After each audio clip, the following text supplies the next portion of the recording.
9 de fevereiro de 1964. Em pleno domingo de carnaval, morreu Ari Barroso, no mesmo dia em que a escola de samba Império Serrano homenageou o compositor mineiro que cantou o Brasil para o mundo.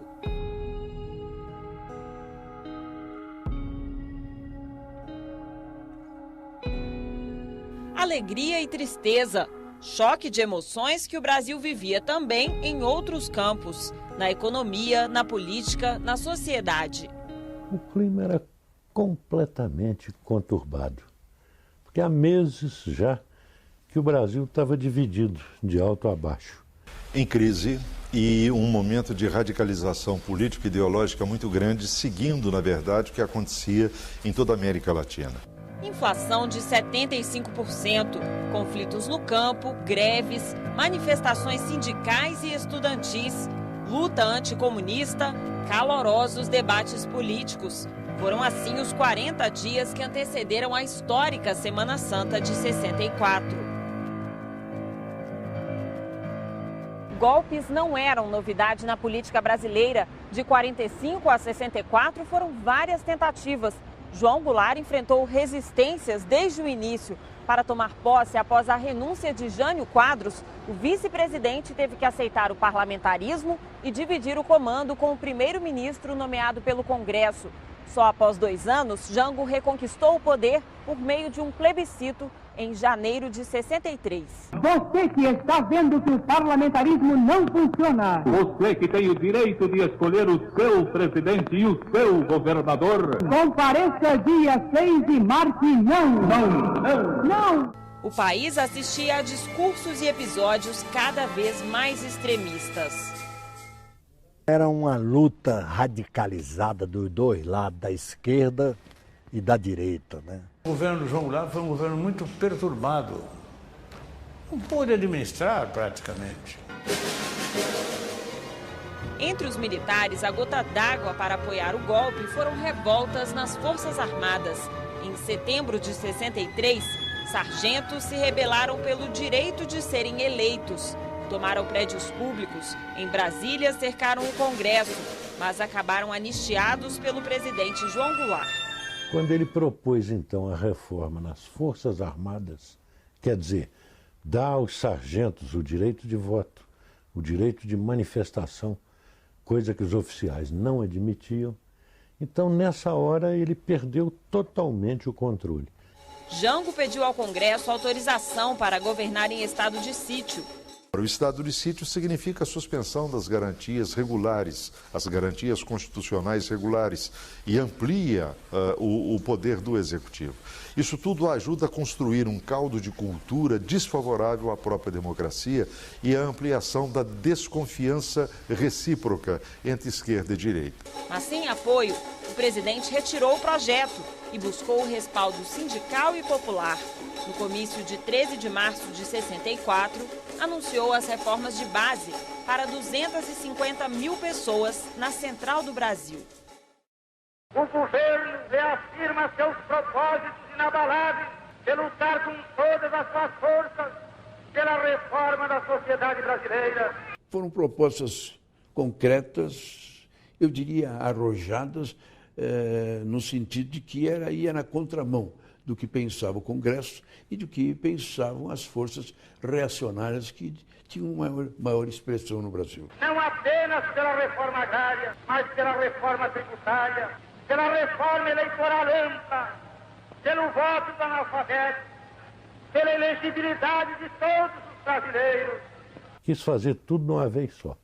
E aí se arrebentou porque a maioria do país, da classe média, das elites, o país não quis aquela modificação tão rápida, tão violenta. Pela justiça social e ao lado do povo, pelo progresso do Brasil.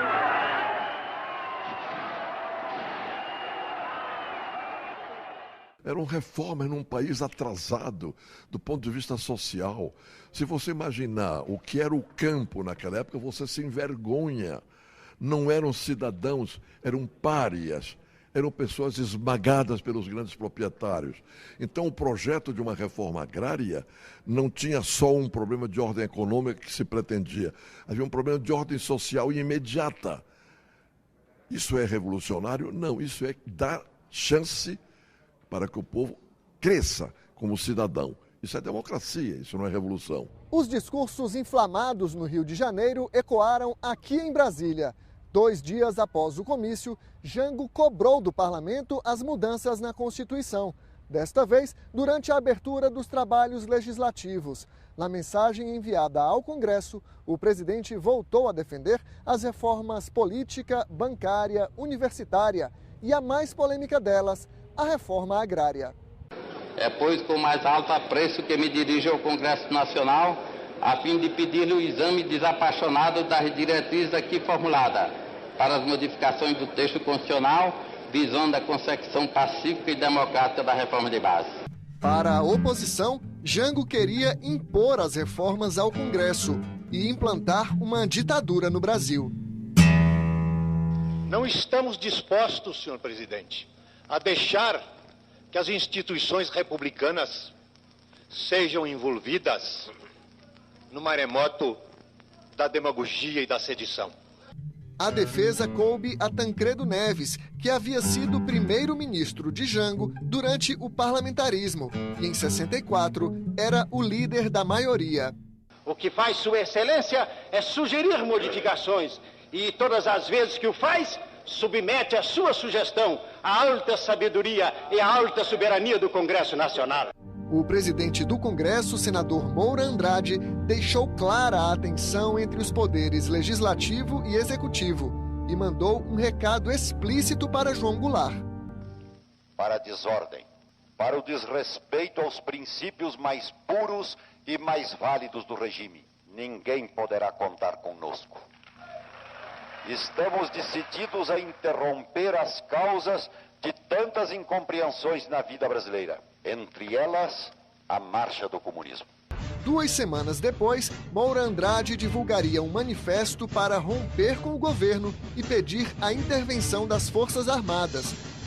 A oposição no Congresso era ruidosa, queria o impeachment de João Goulart. Já não resta mais dúvida alguma que chegamos à hora das definições neste país. O chefe de governo evidencia estar disposto até mesmo a chegar à comunização do Brasil, para que aqueles propósitos que perseguem com indiscutível tenacidade encontrem possibilidade de êxito. A maioria parlamentar era predominantemente atrasada do ponto de vista social. E ou refletia diretamente os interesses dos grandes latifundiários, ou eles próprios eram também latifundiários. A turbulência política e o medo das reformas aumentaram um grupo de apoiadores do golpe. Empresários, industriais, políticos, profissionais liberais, parte da igreja e a nascente classe média. Grupo que saiu às ruas de várias cidades brasileiras nas marchas da família com Deus pela liberdade. Em São Paulo, no dia 19 de março, 500 mil pessoas participaram do protesto contra as reformas que elas consideravam comunistas. Nos dias que antecederam ao 31 de março, era muito comum nas cidades brasileiras, das maiores até as menores, as aulas serem suspensas nas escolas, os alunos, as crianças serem levadas para as igrejas e, junto com as suas professoras, rezar o terço. E a cada conjunto de 10 Ave-Marias e um Pai Nosso intercalavam com a seguinte exortação: Nossa Senhora Aparecida, padroeira do Brasil, livrai-nos do comunismo. Era esse o ambiente que se vivia no Brasil naquele momento. A imprensa, com exceção do jornal Última Hora, também passou a atacar o governo. A elite brasileira, que tinha o domínio do rádio, do jornal, da televisão, as grandes vozes troantes no Congresso Nacional, eram ultraconservadores. Os sindicatos trabalhistas e a União Nacional dos Estudantes defendiam o governo e as reformas. O fotógrafo paulista Jorge Bodansky relembra as utopias de 64, quando estudava na Universidade de Brasília. Era um clima fantástico de euforia. Eu não conseguia imaginar que pessoas pudessem ser contra isso, né? Para mim, o Brasil caminhava nesse sentido, né? Para construir uma nação livre, independente e igualitária, né? A semana do golpe começou com um quórum baixo no Congresso. De 470 parlamentares, apenas 169 estavam em Brasília. Naquele dia 30 de março, A defesa de Jango foi tímida, limitada a meia dúzia de oradores. Aqui na Câmara, o mais empenhado era Doutel de Andrade, líder do PTB, partido do presidente. A oposição, irritadíssima, furibunda, levanta aqui a inveja contra o senhor presidente da República. Faço uma advertência para que não tenham a coragem de botar a cabeça de fora, porque será decepada. A ameaça não surtiu efeito. Deputados e senadores de oposição incitavam as Forças Armadas. Que autoridade tem o senhor presidente da República para pretender, agora, que as Forças Armadas o sustentem no poder, quando ele pretendeu destruir-lhes a estrutura? E da tribuna, os discursos já insinuavam o que estava por vir. Se as Forças Armadas quiserem cumprir seu dever constitucional, nós cumpriremos o nosso, fazendo aquilo que está no nosso alcance. Na noite daquela segunda-feira, em Minas Gerais, a conspiração foi a público. O general Carlos Guedes admitiu que os militares tramavam um golpe. Foi numa entrevista ao jornalista Fábio Martins, da Rádio Itatiaia de Belo Horizonte. Chegou a falar que ia depor o presidente João Goulart, o governo constituído. Bom, a cidade estava já sendo tomada nos postos de gasolina, o ambiente era muito tenso. Carlos Guedes e outros comandantes militares estavam indignados com a revolta dos fuzileiros navais. Os marinheiros exigiam direitos como a liberdade de se organizar e de casar sem pedir permissão para os superiores. Era uma subversão de tal ordem, diz ele, que verem marinheiros revoltados contra o governo fazer um verdadeiro carnaval na Semana Santa, e que o Exército tinha compromisso com a ordem, com a disciplina, e lugar de política não é no Exército, não é no quartel. Mas o que levou as tropas mineiras a iniciarem o movimento foram as palavras de Jango na noite de 30 de março. Enganam-se redondamente aqueles que imaginam que as forças da reação serão capazes de destruir o mandato que é do povo brasileiro. O discurso a militares de baixa patente no Automóvel Clube do Rio de Janeiro foi o último de Jango como presidente do Brasil.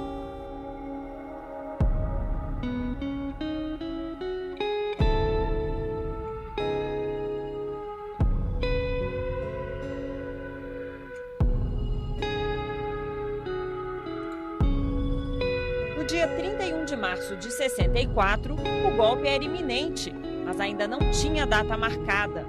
Já havia a conspiração para derrubarem o João Goulart, mas os revoltosos, os golpistas, ainda se achavam fracos. Uma semana antes eu tinha certeza que o golpe viria, a questão de ser amanhã ou depois. Foi daqui de Minas Gerais que as tropas dos generais Carlos Luiz Guedes e Olímpio Mourão Filho partiram em direção ao Rio de Janeiro. Eles queriam depor o presidente João Goulart e, como não houve resistência do governador mineiro Magalhães Pinto, Minas Gerais foi considerado o primeiro estado rebelde. O Magalhães Pinto, ele esperava vir a ser presidente da República, herdeiro da história. Era, digamos assim, um operador, não é, com uma categoria, digamos assim, muito consolidada em toda a burguesia brasileira, era um grande banqueiro, etc. O general Mourão Filho, que iniciou tudo a partir da 4ª Região em Juiz de Fora, nunca foi visto e nunca foi aceito como membro da elite golpista, mesmo dentro do Exército. Tanto que não participou de nada depois. João Goulart estava no Rio, no Palácio das Laranjeiras. A residência do presidente na antiga capital da República foi protegida por tanques do Exército. A 1 quilômetro dali estava seu maior inimigo político. O governador Carlos Lacerda montou barricadas com caminhões de lixo no Palácio da Guanabara. O Palácio Guanabara está sendo atacado pelos comunistas na sua loucura criminosa. Esperava o ataque de tropas fiéis a Jango, comandadas pelo almirante Aragão. Almirante Aragão, assassino monstruoso, incestuoso miserável. Almirante Aragão, não te aproximes Em 31 de março, a cidade do Rio estava deserta. Greve geral. Isolado, Jango buscou apoio entre os comandantes militares. Tentou prender o general Castelo Branco, chefe do Estado-Maior do Exército e um dos articuladores do golpe. Enviou tropas em direção a Minas para conter os rebeldes. Essas tropas se diluem, aderem ao Mourão e descem todos a Rio Petrópolis contra o João Goulart. O governo foi caindo feito um castelo de cartas. O movimento das tropas mineiras não gerou reações apenas dentro do Brasil. Nos Estados Unidos, o governo iniciou a Operação Brother Sun, o deslocamento da Marinha Americana do Caribe para o litoral brasileiro. Os golpistas tinham o apoio militar e financeiro dos norte-americanos, informação negada na época e só confirmada após o fim da ditadura, em documentos e gravações liberadas pela Casa Branca.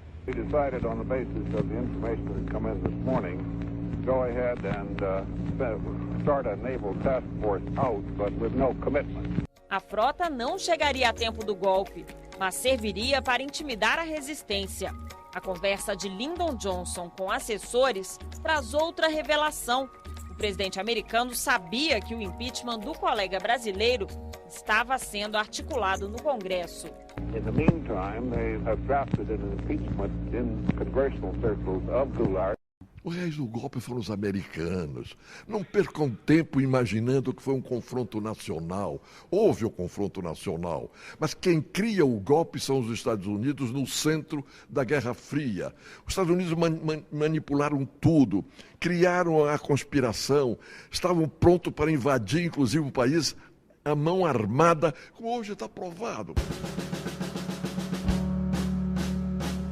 Com o golpe em andamento, a oposição no Congresso passou a defender abertamente a interferência militar. O arquivo da Câmara guarda em discos de vinil os embates daquela terça-feira. As gravações revelam o clima de tensão que dominava o país. Não está mais na hora da retórica, nem da filigrana, agora está na hora de brigar. Se Vossa Excelência querem brigar, já começou. Chega de conversa, chega de desafio, então vai ser na marra. E daí? Agora é na marra. Francisco Julião, líder das ligas camponesas em Pernambuco, elevou ainda mais o tom. O deputado disse que o povo estava de prontidão para revidar aos militares. Nós já podemos dispor de 500 mil camponeses para responder aos gorilas como os gorilas quiserem. Na lei, como nós desejamos. Na marra, se eles também quiserem. No Senado, o líder do PTB desafiava. O que aconteceu com Getúlio Vargas e com Jânio Quadros não iria se repetir com Jango. Não pensem eles nunca que haverá renúncia, que haverá suicídio, que haverá passividade por parte do governo. Esses homens que há muitos anos pensam no golpe, tramam o golpe, desta vez vão demonstrar se têm coragem de fato para a luta, porque nós vamos pagar para ver. Para o líder da oposição no Senado, quem tramava um golpe era João Goulart. Ninguém tem dúvida, pelos atos praticados em Brasília, de que o presidente não pretende outra coisa senão se fazer ditador no país, utilizando as Forças Armadas no seu objetivo disfarçado. A noite de 31 de março avançava. Deputados faziam as contas de quantos estados apoiavam os militares de Minas Gerais. O governador de Goiás acaba de afirmar que com as mesmas armas com que ele defendeu a posse do senhor João Goulart, hoje ele defende a Constituição do Brasil. Os governistas ainda acreditavam na resistência, com o apoio das centrais sindicais. Tentem contra a democracia e os trabalhadores hão de parar, porto por porto, navio por navio, fábrica por fábrica. E as greves vão também para o campo. E contavam com a força de militares fiéis ao presidente. A Rádio Nacional acaba de divulgar uma declaração oficial de Sua Excelência, o senhor general Amaury Clua, declarando-se fiel ao governo federal e à legalidade. Mas a reação não se confirmou. Se ele, o presidente João Goulart, decretasse ilegal o Comando-Geral dos Trabalhadores, que era a grande central sindical da época, e perseguisse os comunistas, ele, Amaury Clua, garantiria João Goulart na presidência da República. E o Goulart nega, porque se ele aceitasse isso, ele seria um homem tutelado pelas Forças Armadas. Amaury Cruel, que era amigo de Jango e havia sido ministro da Guerra, aderiu ao golpe poucas horas depois. A oposição ironizava o isolamento dos governistas. Pediram o povo nas ruas e o povo está nas ruas. O povo, sim, não o povo mastigado como chiclete na boca dos demagogos, mas o povo que sofre, o povo que é esmagado. Passava da meia-noite. Lá fora, as tropas golpistas e legalistas não trocaram um tiro. No plenário, deflagrou uma guerra retórica e o governista Doutel de Andrade calou o opositor Arnaldo Cerdeira. Quero apenas lembrar a Vossa Excelência que passada meia-noite já é 1º de abril. É isso que eu ia dizer. Vossa Excelência vai nos dar um 1º de abril. Vossas Excelências tentaram passar o 1º de abril com uma antecipação de 24 horas. Mas o golpe não era de mentira. Brasília teve as comunicações cortadas. A capital estava sitiada. O aeroporto está fechado. As estradas que dão acesso a Belo Horizonte e Goiânia já estão tomadas por forças do Exército. Pelo país, rádios e jornais foram invadidos por militares. Momentos que ficaram na memória de quem acompanhava a agitação daquela noite. Muita tristeza e apreensão. Sabia que isso aí, futuro era Deus pertence, né? Ninguém podia imaginar o que ia haver no Brasil. E o país mergulhou numa madrugada de incertezas. Esta noite, para mim, não é ainda a grande noite que o Brasil espera. Não é ainda a grande noite que o povo pede. Porque a noite que o povo pede é a noite da sua redenção. E esta não é ainda a noite da redenção das massas espoliadas do Brasil. Nós estamos esperando que essa noite chegue.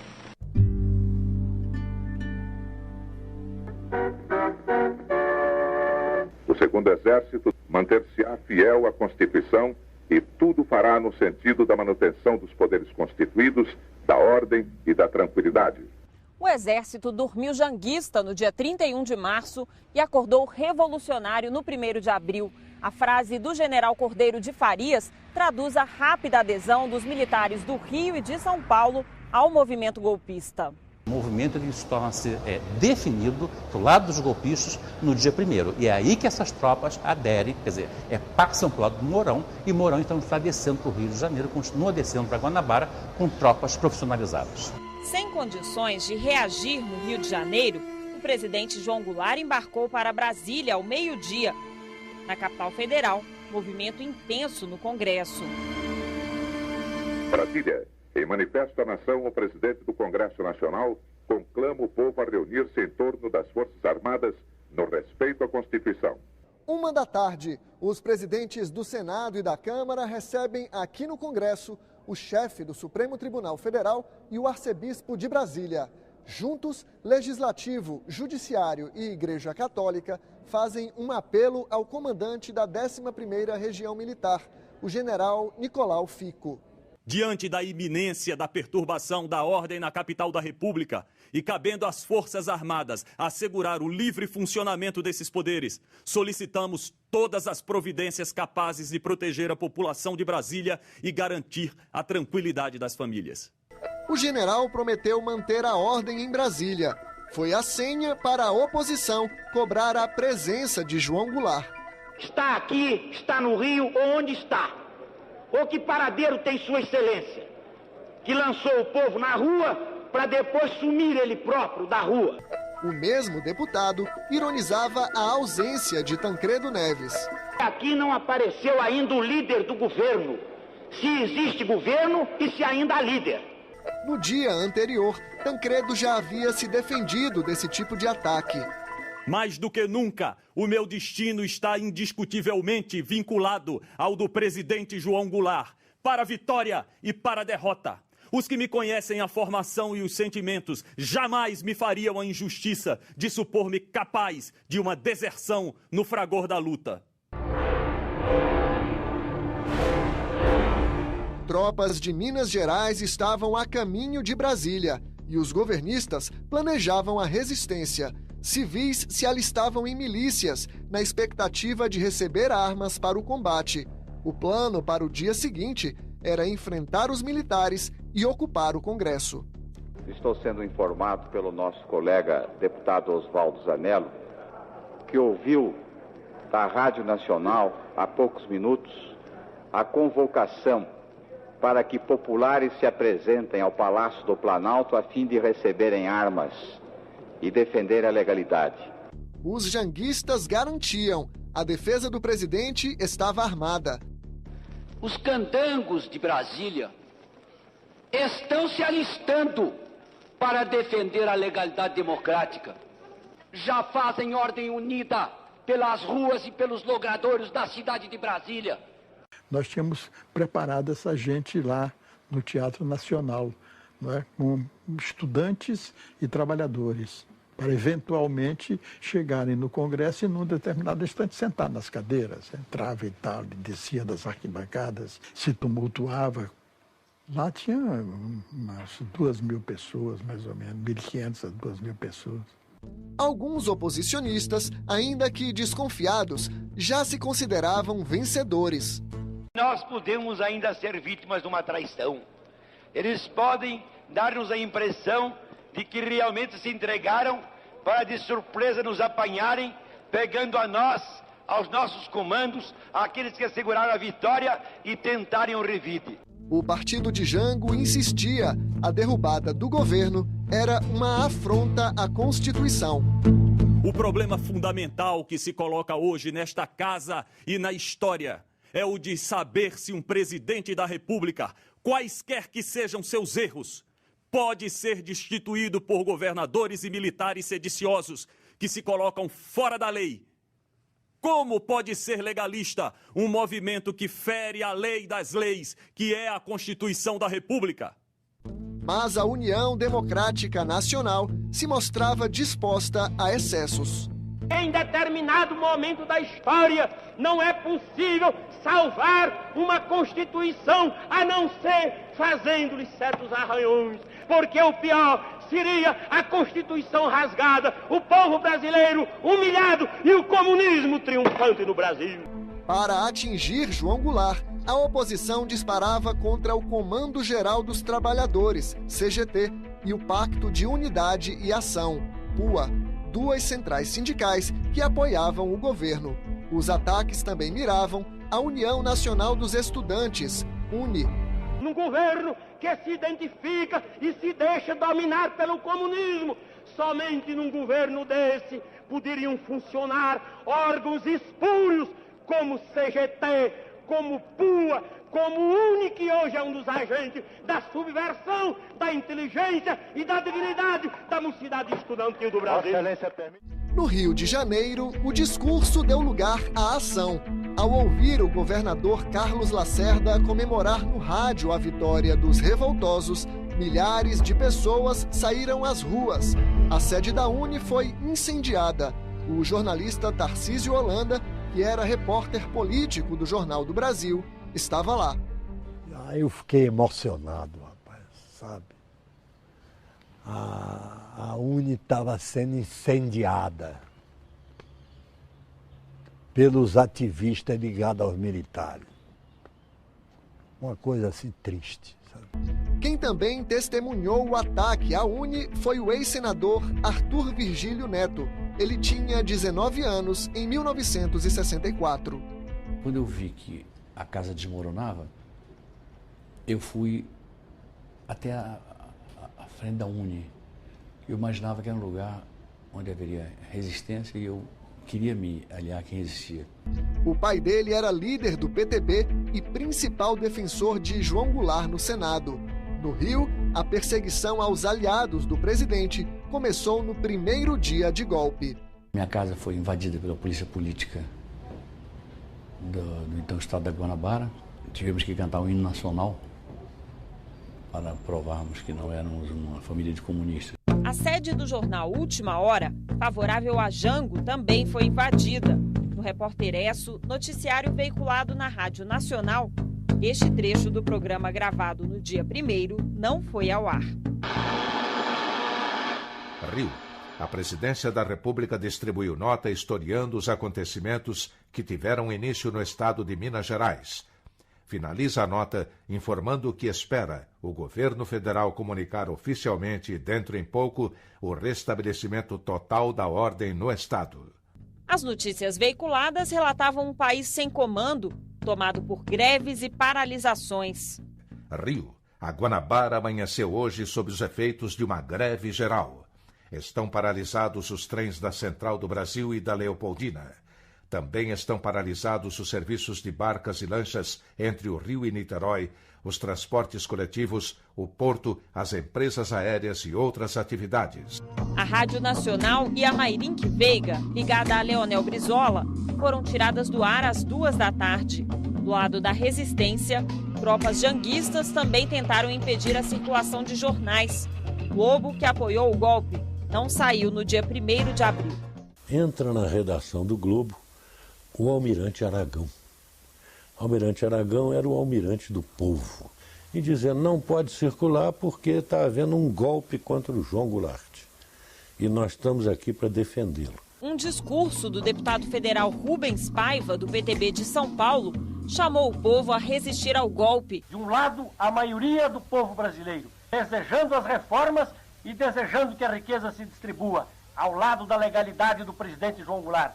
Os outros são os golpistas que devem ser repelidos. E desta vez, definitivamente, para que o nosso país veja realmente o momento da sua libertação raiado. As tropas prenderam líderes políticos ligados a Goulart, como o governador de Pernambuco, Miguel Arraes, e sindicalistas do Comando Geral dos Trabalhadores. Choques entre o exército e manifestantes pró-Jango deixaram 2 mortos no Rio e 2 no Recife. Pernambuco, São Paulo, Minas estavam tomados pelos militares. Brasília também.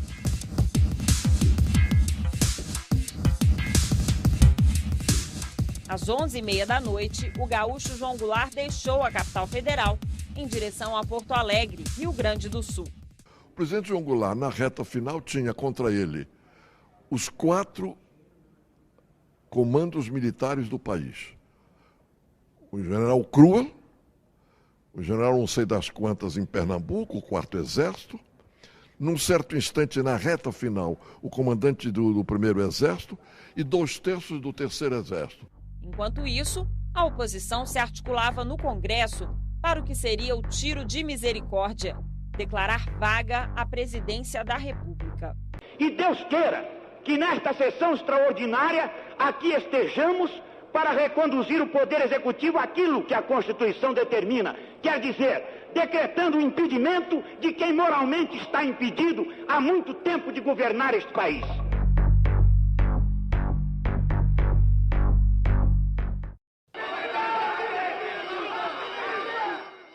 2 de abril, 2h40 da manhã. Senadores e deputados se reúnem no plenário da Câmara para uma sessão convocada às pressas.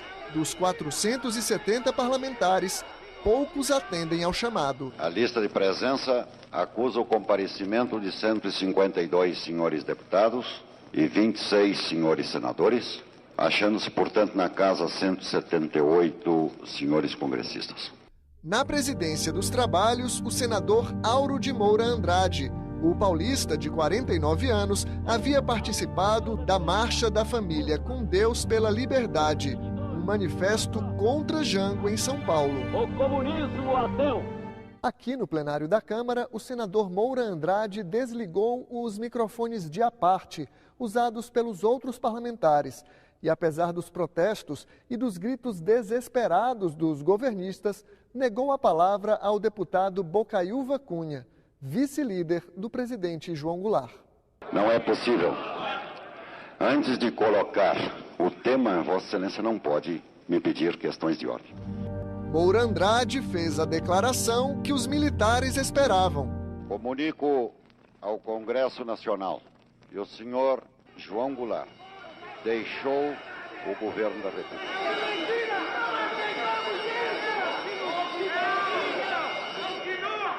Em determinado instante, o deputado Totel de Andrade era o líder do governo na Câmara, entra no Palácio do Planalto, vão declarar que o presidente da República saiu do país. Aí voltei na mesa, né? E aí faço a comunicação.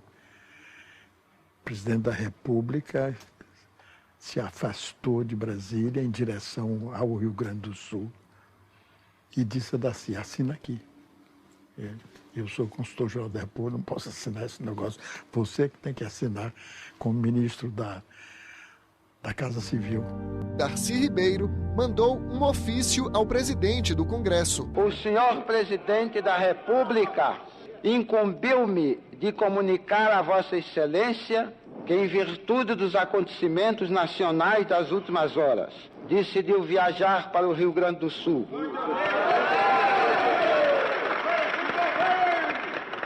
Onde se encontra à frente das tropas militares legalistas e no pleno exercício dos poderes constitucionais com o seu ministério. Mas o senador Moura Andrade não deu ouvidos. O senhor presidente da República deixou a sede do governo. Abandonou o governo. Assim sendo, declaro vaga a presidência da República. A sessão foi encerrada às 3 da manhã, mas a gravação do áudio seguiu por mais alguns minutos. Moura Andrade deixa o plenário sob a vaia e os protestos dos aliados de Jango, oficialmente deposto. Eu vou sua vez, golpista! Deixa essa O Auro Moura Andrade, com o apoio de vários parlamentares, conservadores, de direita, mas sobretudo da UDN, ele dá um golpe. Institucionalmente falando, juridicamente falando, foi a legitimação do golpe. Quase 50 anos depois, o Congresso reconheceu que João Goulart estava no Brasil e anulou aquela sessão. 50 anos na história de um homem parece muito tempo, mas na história de um país não é muito para reconquistar a verdade. Uma oportunidade, mesmo que simbólica, para que nós possamos fazer com que a verdade prepondere ao longo dos anos. A devolução simbólica do mandato de Jango reconhece um erro do passado, mas não muda o que aconteceu em 64. No dia 2 de abril, o Brasil acordou com um novo governante. Às 3h45 da madrugada, os presidentes do Congresso e do Supremo Tribunal Federal vieram ao Palácio do Planalto em um carro escoltado por homens armados. Nós assistimos da janela, eu e Darcy, né? O pessoal vir vindo, saindo ali daquela porta traseira, né, que dá na Praça dos Três Poderes. Eles incorporam o presidente do Supremo ao seu grupo e entram no Palácio do Planalto. Numa rápida cerimônia, deram posse a Ranieri Mazzilli. O deputado era o primeiro na linha da sucessão presidencial. No mesmo dia, o Ministério das Relações Exteriores informou outros países sobre a mudança. À tarde, o presidente dos Estados Unidos, Lyndon Johnson, reconheceu o novo chefe do Executivo brasileiro. Naquela quinta-feira, este homem entrou no Palácio do Planalto com uma pistola carregada. Ele é Aníbal Teixeira. Já foi deputado federal e ministro do Planejamento. Em 64, era deputado estadual em Minas Gerais. Ele não gosta de ser chamado de espião, mas admite. Recolheu informações decisivas para os militares deflagrarem o golpe contra João Goulart. Eu fazia a parte de informação e contra-informação. Eu fazia um desenho com pesquisa de como estava o empresariado, como estava a própria imprensa, para poder dar as dimensões do que poderia vir a ser esse movimento. Aníbal trabalhava para o general Carlos Guedes. O comandante da infantaria em Belo Horizonte queria ter certeza de que a tropa de 1.600 homens a caminho de Brasília não seria recebida a bala por milícias fiéis a Jango. Eu posei aqui clandestinamente, sem uma coisa assim, vim ao Congresso, tive contato aqui com o Mazzilli e com outras lideranças. A ordem era ocupar Brasília. As tropas mineiras chegaram à capital sem disparar ou receber um tiro e ficaram a postos na Praça dos Três Poderes com uma missão: Garantir o funcionamento do Congresso, garantir a ordem, não houve nenhum tumulto em Brasília. No Congresso, Aníbal Teixeira conversou com parlamentares e acompanhou as sessões. No Senado, a maioria apoiava o golpe. O senhor João Goulart evidenciou demais a sua política de favorecimento à implantação atrevida do comunismo no Brasil. A nacionalidade estava seriamente ameaçada. As Forças Armadas colocadas à beira do abismo da desmoralização. O senador Arthur Virgílio, líder do PTB, condenou a manobra que derrubou o presidente. Estou solidário com o senhor João Belchior Marques Goulart. Solidário ontem, solidário hoje. Estive ao lado de Sua Excelência até os últimos minutos, enquanto ele se encontrou em Brasília. Fui levá-lo ao aeroporto. Mais do que nunca, estarei nesta tribuna enquanto puder falar. Na Câmara, deputados não escondiam a ligação com líderes militares do golpe. Acabo de ter comunicação telefônica com o senhor general Humberto Castelo Branco, que me avisou que no momento todo o movimento do Rio Grande do Sul foi acabado. Em Porto Alegre, Leonel Brizola incitava a população a resistir e defender João Goulart. Leonel de Moura Brizola assume um papel, e hoje isso é inegável, de verdadeiro incendiário. Desde 63, Brizola convocava a população a integrar grupos de 11 pessoas como um time de futebol, armados para defender o governo de Jango e as reformas. O Grupo dos 11 serviu muito mais como pretexto para os grupos conservadores alardearem o perigo de uma guerra revolucionária do que propriamente esses grupos terem força para fazerem isso. Sem apoio popular e com a ameaça de militares vindos do interior, João Goulart recusou os planos de resistência do cunhado e voou para uma fazenda no município gaúcho de São Borja. O presidente João Goulart não quis resistir. Ele não queria que houvesse derramamento de sangue. O João Goulart cai, ainda com enorme apoio popular. Aí me pergunto, e por que não resistiu? Porque ele tinha um canivete contra metralhadoras e canhões. Não dava para ser herói de fantasia. Ele percebeu que aquela resistência redundaria no fracasso, não é? Sobretudo pelo apoio norte-americano, e que isso iria dar início à guerra civil. Na Câmara, Tancredo Neves renunciou à liderança do governo. A defesa de João Goulart coube ao deputado Sérgio Magalhães, que denunciou: a caça às bruxas começava a varrer o país. O deputado Neiva Moreira, o deputado Marcos da Costa Santos, o deputado Eloy Dutra estão presos, provando já a arbitrariedade e o abuso de um regime de exceção que se instalou. A Universidade de Brasília também foi alvo dos militares. A UNB tinha sido criada em 62 e idealizada por intelectuais como Anísio Teixeira e Darcy Ribeiro, chefe da Casa Civil de Jango. A universidade era um símbolo das ideias de esquerda. Eles entraram, invadiram a universidade, prenderam professores, bateram em professores e alunos, entraram com caminhões para retirar os livros da biblioteca que eles achavam que eram livros de esquerda. Os estudantes de Brasília tentaram resistir. Jorge Bodansky participou e registrou os protestos. A gente estava educado para tomar o poder e não para entregar o poder para os militares, né? Foram 55 horas de ação militar no país, com tanques e metralhadoras a postos, mas não houve combates. Na hora que um gesto de força se levanta contra o Goulart, não tem ninguém para defendê-lo. No Rio de Janeiro, a população saiu às ruas, mas foi para comemorar. A Marcha da Família, com Deus pela Liberdade, na ex-capital da República, reuniu quase 1 milhão de pessoas. O Brasil inteiro aceitou aquela mudança do regime. Iam acabar as greves, ia acabar aquela apreensão total. Aceitaram os militares. No Congresso, os vencedores também comemoraram a queda de João Goulart. A exemplo do que ocorreu na Guanabara, também na Paraíba ontem, se realizaram diferentes manifestações em quase todas as cidades do estado de aplauso em virtude da queda do ex-presidente João Goulart. Do outro lado, a preocupação de parlamentares contrários ao golpe. Há mesmo um clima de terror um clima de violência, um clima de ameaças, que já paira, inclusive, sobre este plenário.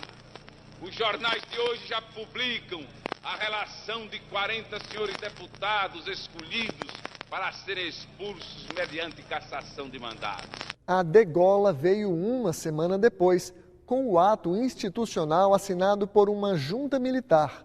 O Comando Supremo da Revolução passou por cima da autoridade do Congresso, cassou 40 deputados e senadores e convocou o parlamento para, no dia seguinte, indicar um novo presidente da República. Na eleição indireta, venceu Humberto de Alencar Castelo Branco, um dos líderes do golpe, e o destino de 79 milhões de brasileiros ficou na mão de um general eleito por 361 pessoas. Caminharemos para a frente com a segurança de que o remédio para os malefícios da extrema esquerda não será o nascimento de uma direita reacionária.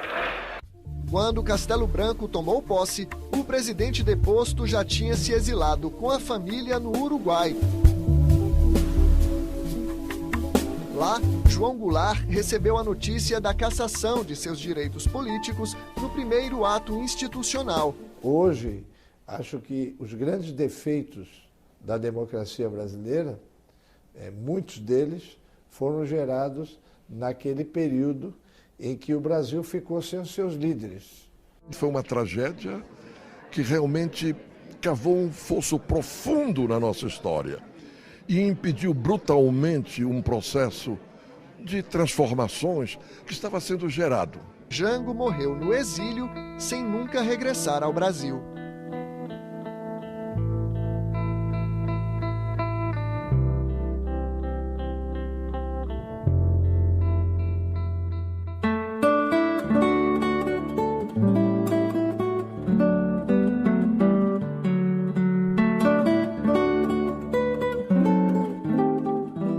Eu lembro de um dia diferente, um dia evidentemente com malas, com uma viagem que não estava programada, aceleradamente, a mãe muito preocupada, enfim, eu lembro como um dia diferente, mas é evidente que nós não tínhamos a dimensão da tragédia que estava se abatendo sobre a democracia brasileira e sobre o destino que a família teria daquele dia para frente. Granja do Torto, uma das duas casas oficiais da Presidência da República em Brasília, onde Jango viveu com a família durante 2 anos. João Vicente, filho do João Goulart, morou aqui, é a primeira vez que ele retorna à Granja depois de 50 anos, não é isso, João? É verdade. 50 anos depois a gente volta ao lugar da onde nós temos assim a última lembrança de estarmos no Brasil. Aqui significa o último lugar aonde nós fomos arrancados do solo brasileiro. Que tipo de sensação estar aqui na Granja do Torto traz para você? Sinceramente, não é uma sensação muito prazerosa, né? Até você poderia me perguntar, bom, mas é uma sensação, o emociona? Não. São estas imagens que meus olhos levaram para o exílio. São estas imagens que nós lá como aves peregrinas, né, do exílio, lembrávamos durante 12 anos que ficamos lá ao lado de nosso pai, que ele não pôde voltar. Então, é um momento de reflexão, não um momento de emoção. Na semana do golpe, seu pai estava no Rio de Janeiro, no Palácio das Laranjeiras. Vocês estavam aqui na casa? Nós estávamos aqui, nós saímos inclusive primeiro daqui para Porto Alegre, num aviãozinho pequeno. Aqui existia uma pista de aviação e nós saímos primeiro porque foi instruções dele, nós íamos para Porto Alegre porque ele estava vindo do Palácio de Laranjeiras para cá. Ele ficou aqui no dia 1º até a madrugada, conversando com o Darcy, com o Almino, com o Dutel, entre outras pessoas, e daqui ele saiu para Porto Alegre. João Vicente busca na memória a casa do menino de 4 anos. A sala é a mesma, aqui existia um escritório grande daquele lado ali, mas o resto é igual do que daqueles anos. Eu acho que mudou muito pouco. À disposição dos quartos. O quarto lá do fundo era do pai. A gente ficava mais nesses quartos por aqui. Esses pequenos aqui era que a gente dormia e já saía direto para a piscina. E as passagens da infância na presença do pai. Sentado aqui, eu tomando banho ali dentro d'água. É essa foto aqui? É essa foto aí, né? Tá aí a foto. Esse aqui é o Maneco Lins, que era o piloto dele, piloto particular, o piloto do Cessna. Aqui atrás, onde estão esses coqueiros que estacionavam um aviãozinho monomotor Cessna de 4 lugares, que a gente decolava para ir pescar. Na granja, próximos à natureza e em contato com os animais, moraram Lula, Figueiredo e Jango, 2 presidentes civis e um militar. Em comum, o gosto pelo campo. Meu pai é de origem rural, a gente sempre ficou em fazendas, ele se criou no campo. Então acho que quando teve de assumir a presidência da República, ele achava que o Palácio da Alvorada era muito vazado, muito aberto. E aqui era mais as pessoas amigas, ligadas à família. Era uma reunião mais de família do que reuniões políticas. Sem querer, João Vicente foi personagem de uma reunião entre Jango e os militares. Uma reunião tensa, politicamente tensa, falando sobre as questões que infligiam o momento político, e que eu teria entrado nesse momento e reclamado em voz alta, muito alta, pai, o cozinheiro não quer me dar um pastel. Então que houve uma descontração nesse momento, e que esse momento poderia até ter retardado o golpe militar. Mas são histórias que a gente escuta, passa, e que a gente tem que recordar esses momentos com a memória de uma criança. 50 anos depois, João Vicente vai além das lembranças pessoais, dedica a vida a reescrever a história brasileira e a refazer a imagem de João Goulart. Apesar de ter sido o governo mais curto da história desse país, 50 anos depois nós continuamos a falar de Jango, de seu ato de desprendimento, de não resistir ao poder que lhe foi conferido pelo povo em nome de impedir uma guerra civil brasileira. Isso, sem dúvida, são atitudes de estadista.